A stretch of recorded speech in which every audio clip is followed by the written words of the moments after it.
In the figure above, the shaded rectangle is similar to the outer rectangle. The length of the outer rectangle is 4 feet. The perimeter of the outer rectangle is 14 feet. So perimeter means if you add up all these sides, it is 14 feet.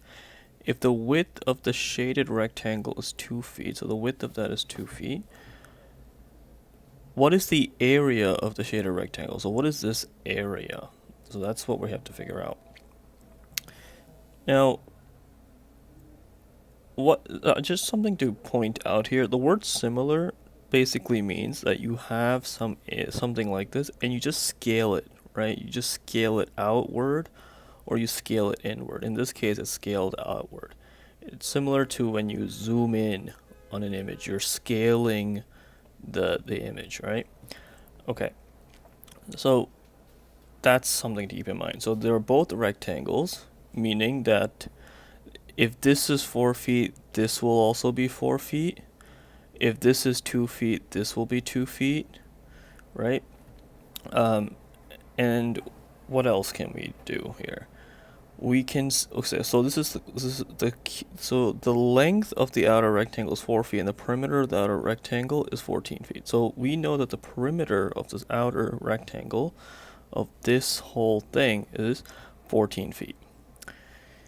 Okay, so let's use that information. Let's say I label these sides as A, let's label the top as B, C, and D. And let's say A plus B plus C plus D is equal to 14 feet. And what is this? This is the perimeter, right? And we can replace this D with 4 feet. And we can actually also replace this B with 4 feet.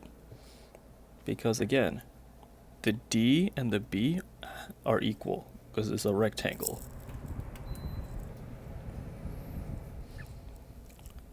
Now, let's do the math here. So A plus 4 plus C plus 4 equals 14 feet.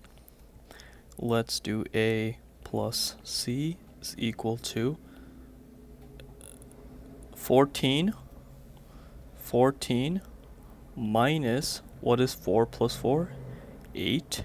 So this 14 minus 8 is 6.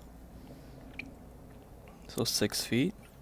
And now we are in this situation where A plus C is 6 feet.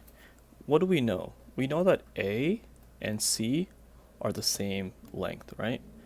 If we know that, are there two numbers for A and C? So A and C are equal to each other, such that it gives us 6 feet.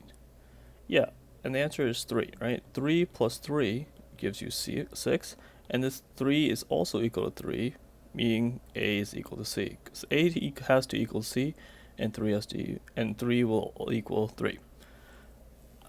If that doesn't make sense, just think about it for a little bit, and it should click. There's no, if I do 2 and 2, A and C have to be the same.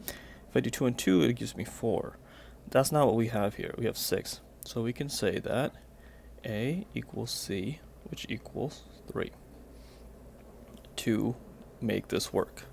So what does that mean? That means C equals 3, A equals 3, and B equals the same as this, which is 4. Okay, so that's one portion of this. So we still have to figure out the area of the shaded rectangle. We still have to figure this out, right?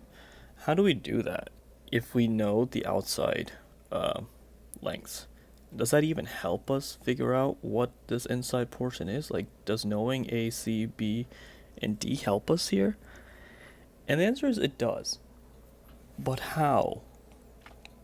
Because I mentioned earlier that we are simply scaling this image outward, that means it's similar to how when we have a ratio, we can scale it out or we can scale it in to make it smaller. But in this case, we're scaling it outward, right? And is there a way to make a ratio out of this relationship between this rectangle and this rectangle? Yes, there is a way to make a ratio. We can make two ratios, make a proportion out of it, and figure out what this will be. Okay, so let's make that x. And so let's see, we have the ratio A over D is equal to 2 over x. Okay, and we know what A and D are. So A is 3, and we know D is 4, which is equal to 2 over x. Let's do some cross multiply.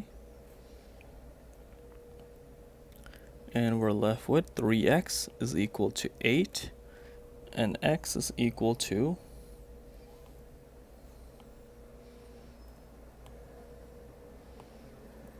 we have 3, x is equal to 8, and x is equal to 8 over 3.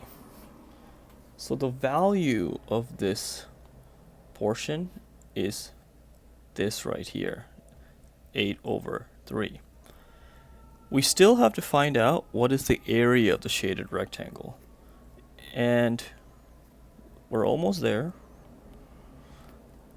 The area is length times width, right?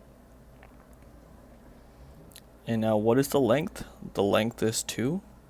What is the width? The width is 8 over 3. And we get 16 over 3. And that is the final answer.